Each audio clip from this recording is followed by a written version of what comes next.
വേദിയിൽ ശാസ്ത്രീകരിക്കുന്ന എല്ലാ ബഹുമാനീയരെ പല പ്രസിദ്ധപ്പെട്ട എഴുത്തുകാരും ഡിസ്റ്റിങ്വിഷ്ഡ് നാഷണൽ ഫിഗേഴ്സും ഈ വേദിയിൽ ഇരിക്കുന്നുണ്ട്. എല്ലാവരും പേരെടുക്കുന്നില്ല, ഈ സദസ്സിൽ ഇരിക്കുന്നുണ്ട്. സഹോദരി സഹോദരന്മാരെ, മാധ്യമക്കാരെ, എല്ലാവർക്കും എൻ്റെ വിനീതമായ നമസ്കാരം. ഇന്ന് വലിയ അഭിമാനത്തോടെയാണ് ഞാൻ ഇന്ന് ശ്രീ നമ്പീതിരാൻ്റെ പുസ്തകത്തിന് പ്രകാശനം ചെയ്യാൻ എത്തിയിരിക്കുന്നത്. അദ്ദേഹം എന്നോട് പ്രത്യേകിച്ച് നിർബന്ധിച്ചു ഇംഗ്ലീഷിൽ സംസാരിക്കണമെന്ന്. ഈ പുസ്തകത്തിൻ്റെ വാർത്ത ഒരു ദേശീയ വാർത്ത ആവട്ടെ. പക്ഷെ അത് ആരംഭിക്കുന്ന മുമ്പ് രണ്ട് വാക്കും കൂടി പറയാം. ഞാൻ ആദ്യം ശ്രീ നമ്പീനാരായണനെ കാണുന്നത് നിങ്ങളുടെ MP ആയ ശേഷമാണ്. ഞാൻ ഇവിടുത്തെ ഇലക്ഷൻ 2009 ജയിച്ചിട്ട് ഒരു ജനപ്രതിനിധിയായിട്ട് എല്ലാ ദിവസവും ജനങ്ങളെ മീറ്റ് ദ പബ്ലിക് എന്ന് പറഞ്ഞിട്ട് ഓഫീസിൽ കാണുമ്പോൾ ഒരു ദിവസം ഈ യോഗിയെ പോലെ ഇരിക്കുന്ന ഈ ഡിസ്റ്റിങ്വിഷ്ഡ് വൈറ്റ് ബിയർഡൊക്കെ വെച്ചിട്ട് ഒരു വ്യക്തി എൻ്റെ മുമ്പിൽ വന്നിരുന്നു. ഞാൻ വിചാരിച്ചു ഒരു പക്ഷേ ഒരു പെൻഷൻ്റെ കേസ് വല്ലതുമായിരിക്കും, ഇങ്ങനെ ചിലവർ വരാറുണ്ട്. പക്ഷേ അദ്ദേഹത്തിൻ്റെ കഥ പറയാൻ തുടങ്ങിയ ശേഷം ഞാൻ ശരിക്കും ഐ വാസ് റിവിറ്റഡ്. പിന്നെ ഞാൻ അദ്ദേഹത്തിന് വേണ്ടി ഇൻറ്റർസെപ്റ്റ് ചെയ്യാൻ ശ്രമിച്ചു. ഒന്ന് രണ്ട് കാര്യങ്ങൾ അദ്ദേഹത്തിന് ഞാൻ ചെയ്യാൻ ഒന്നും സാധിച്ചിട്ടില്ല എന്നാണ് സത്യം. I did my best. 2-3 എഴുത്തെഴുതി, 2-3 ആൾക്കാരോട് സംസാരിച്ചു. അവസാനത്തിൽ ന്യായം വന്നത് കോടതി വഴിക്കാണ് 2011. പക്ഷേ അദ്ദേഹത്തിനെതിരെ ചെയ്ത അന്യായം എൻ്റെ മനസ്സിൽ എപ്പോഴും ഉണ്ടായിട്ടുണ്ട്. അപ്പോൾ ഈ പുസ്തകം അദ്ദേഹം എഴുതാൻ തീരുമാനിച്ചപ്പോൾ അദ്ദേഹം എന്നെ വന്ന് കണ്ടു, ഇങ്ങനെ എഴുതുന്നുണ്ട്, ഇതിന് പ്രകാശനം ചെയ്യുമെന്ന് ചോദിച്ചപ്പോൾ ഞാൻ അപ്പോഴേ ഉടനെ പറഞ്ഞു, as soon as it is ready എന്നെ അറിയിച്ചോളൂ, I will come and happily launch its in Malayalam and in English, happily. അത് അദ്ദേഹത്തിൻ്റെ MP ആയിട്ട് മാത്രമല്ല ഞാൻ പറയുന്നത്, ഒരു കൺസേൺ സിറ്റിസൺ ഓഫ് ഇന്ത്യ ഇങ്ങനൊരു കാര്യം നമ്മുടെ രാജ്യത്തിൽ സംഭവിച്ചല്ലോ എന്ന്. It is something that is deeply shaming and at the same time offers a painful, eye-opening awakening to all that can go wrong even in a democracy. Now this book is actually 2 stories in one. We have all so far been speaking about one story, but it is also the story of ISRO. It is the story of the building of an organization. When Nambinarayan joined ISRO, it had 23 staff. I think you may have been one of them, Alanji. And today it has 27,000 staff. He, in that famous expression, was present at the creation. And he was an integral part of the growth of ISRO into becoming one of the jewels of India's development, an organization of which every Indian can rightly be proud, an organization whose achievements found their roots in the period of time in which Nambinarayan served it with such dedication and such scientific brilliance. Indeed, his contributions are visible right up to the success just a couple of years ago of Mangalyaan, when India became the first country in the world to successfully place a Mars orbiter around the red planet at the first attempt. Not even the US succeeded on the first attempt. No country has been able to do it on the first attempt, and countries like China and Japan have not yet been able to do it at all. But ISRO did it, and it's thanks to the pioneering work of people like Nambinarayan. Equally, from those early days, as he demonstrates, they knew how to do things on a modest budget. They did so conscious that they were Indians, they were working for a developing country.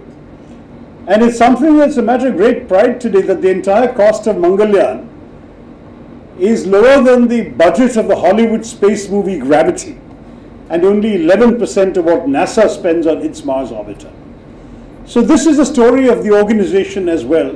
And Nambinarayan and Prajesh have told it extremely interestingly, so that you've got the story of the growth of this organization and his involvement in it. Yes, there are some scientific details. Arun warns us that there may be more in the English edition.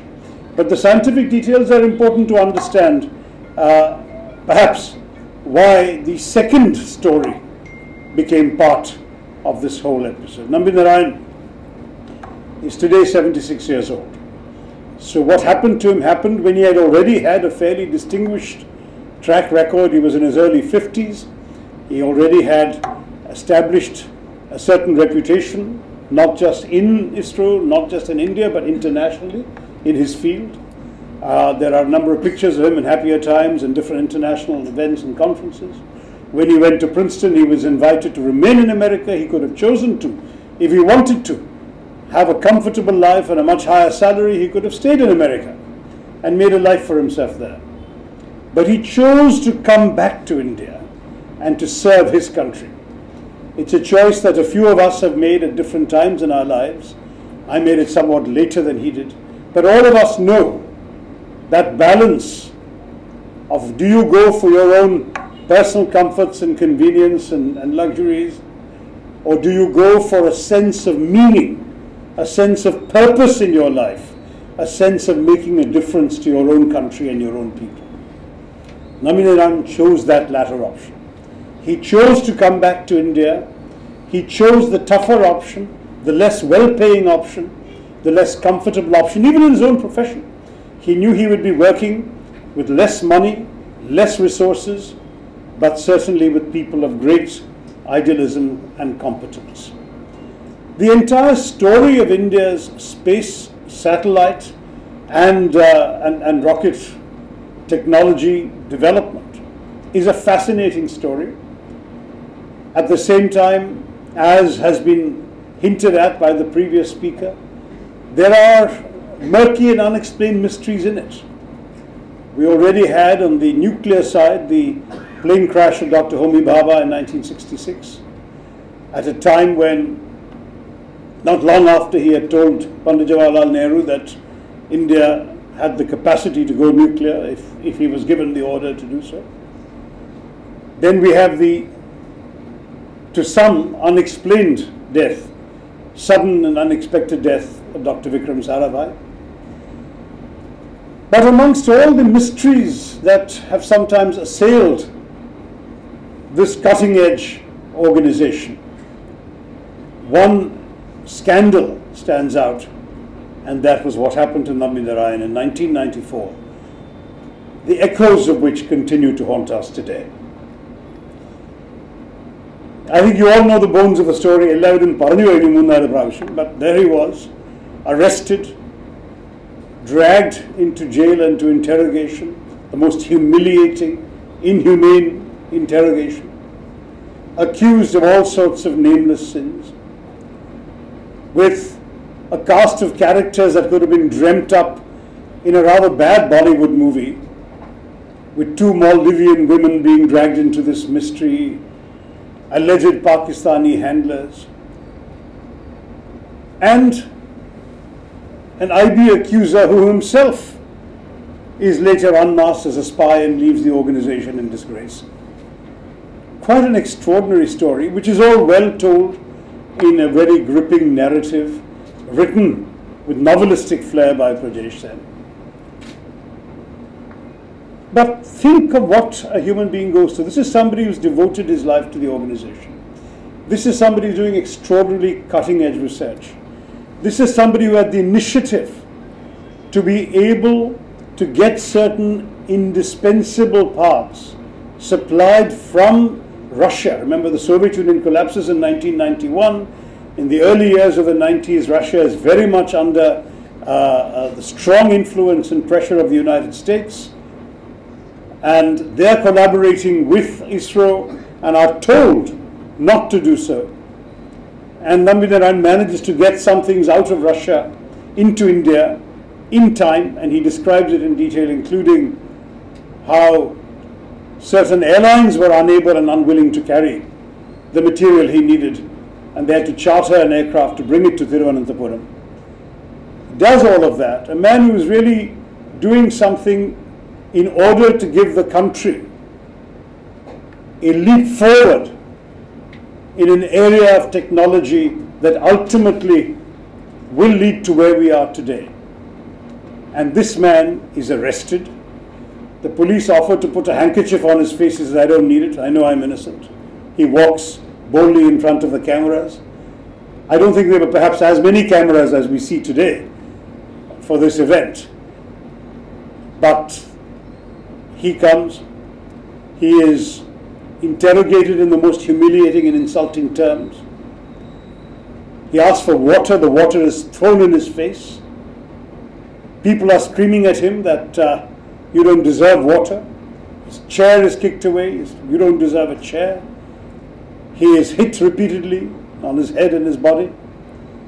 A man in his early 50s, a man with a distinguished international record, is treated this way. And let us face it, there was a great deal of opportunism all around. I was not in India at the time, so I know the story secondhand, but he tells it firsthand as the man who was there. There were politicians who leapt onto it as an opportunity to settle scores with the government of the day. There was the opposition that decided to make a political issue out of it to try and bring down the government of the day. There was the media, and let's not exempt the media, that reveled in the idea of sensationalizing. Scandal always sells newspapers. Today one would speak of raising TRPs if something like this happened today.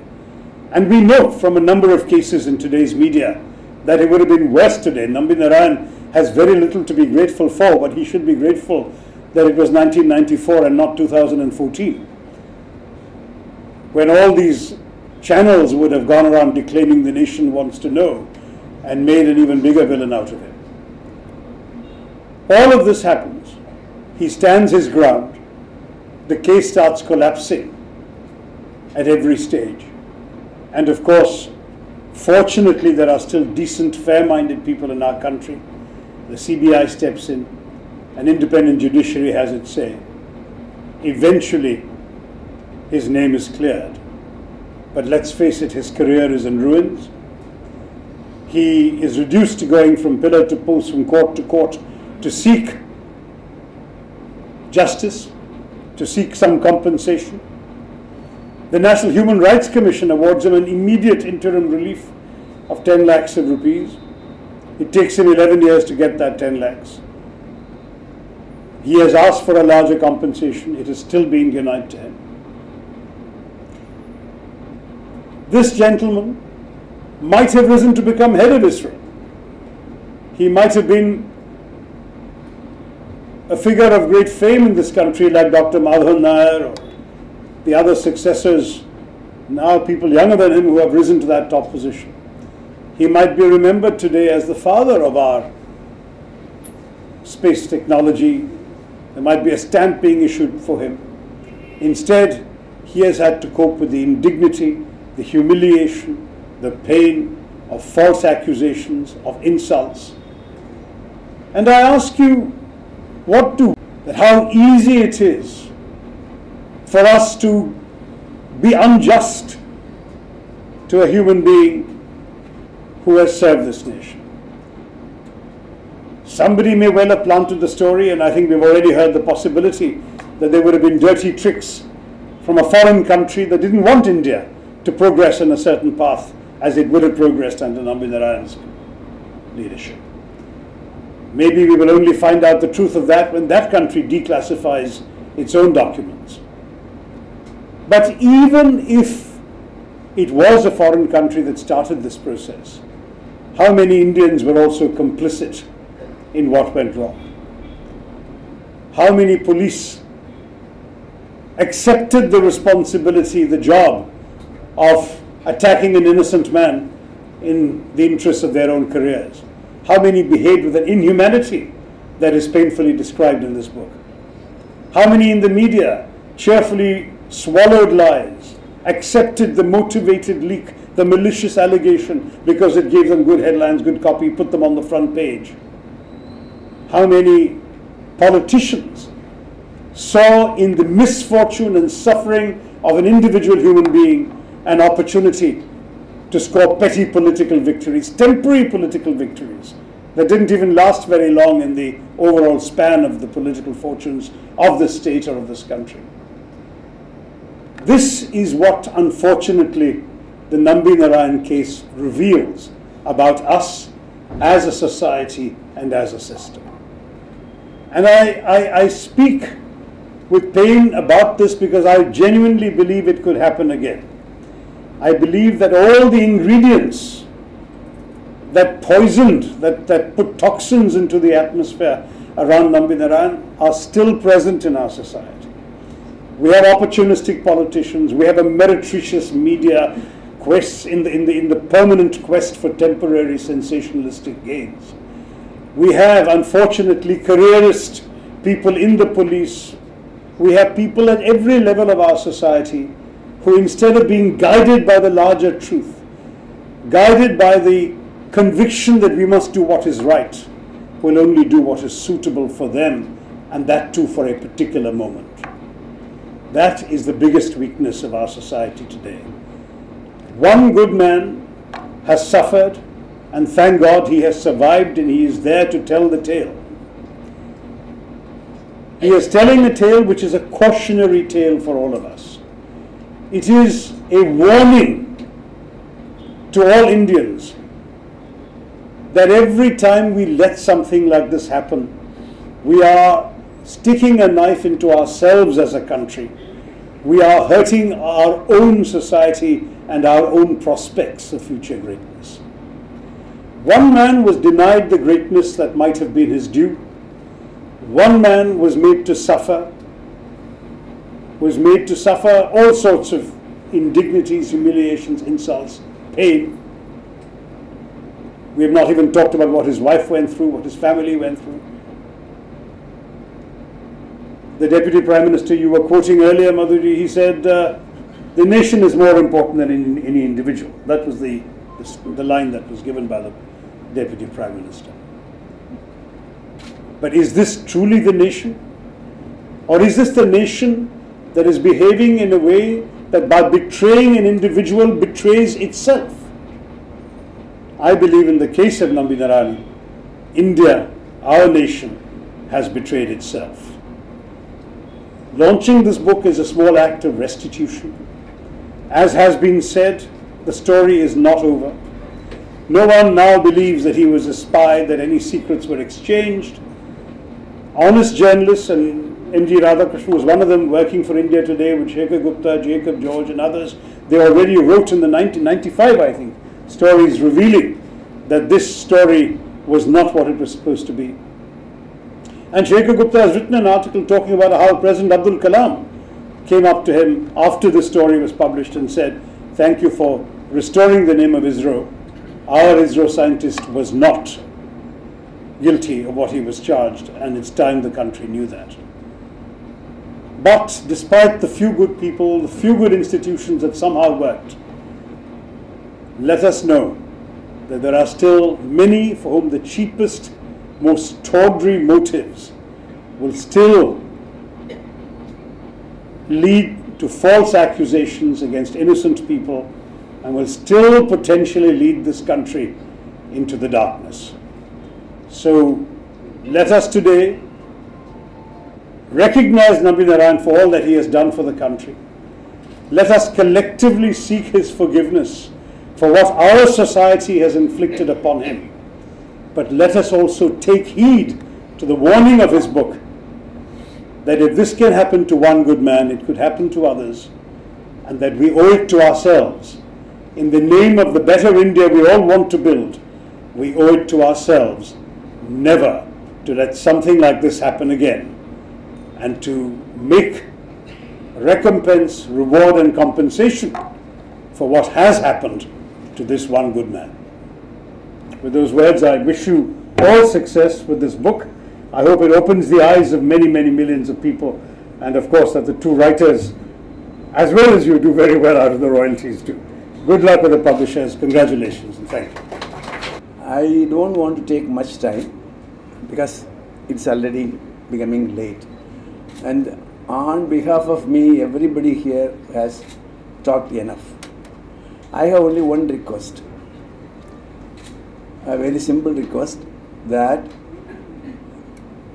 the ISRO spy case is a false case, as found out by the CBI and as accepted by the Supreme Court, as well as accepted by the National Human Rights Commission. Having said that, it is not the CBI which has stated that it is not to be proved. It very clearly stated it is a false case, which means it is a fabricated case, which means somebody has fabricated it. Who is that somebody? And what was their motive? There must be a motive for that. I suspect that there are players outside this country. Now, when somebody wanted to bring down Karnagaran, or somebody wanted Raman Srivastava to be dismissed or suspended, or even the small petty people, I never found fault with them, including the great journalists like Srikandan or Jayachandran or Subair or Segaran or John Mundakayam, all those people who wrote nonsense, I am willing to excuse all of them. Forget about them. But I am saying there are people who have played a major role in fabricating this particular case. I don't want, not only myself, please don't leave them free. So how do we get it? Very simple. Let us have a fresh Pudiya investigation. It's a very simple matter. Government can easily constitute. I request my MP to initiate some steps to see that this is getting investigated, to find out what was their motive. That's enough. Somebody was telling, Sudhir was telling, you subject to them for 10% of the torture I have gone through. I'll tell you, they will name everybody whom have played a role in this. I said it. Yeah, you said it. Madhu said it. Please, this is a very simple job. Now, this particular job, if you can help me to get it done, I'll tell you, forget about my loss. I have lost, nothing can be recovered. But what this nation lost also cannot be recovered. But at least let me have the satisfaction for having punished those people who have done this crime. That's all I request. Please help me.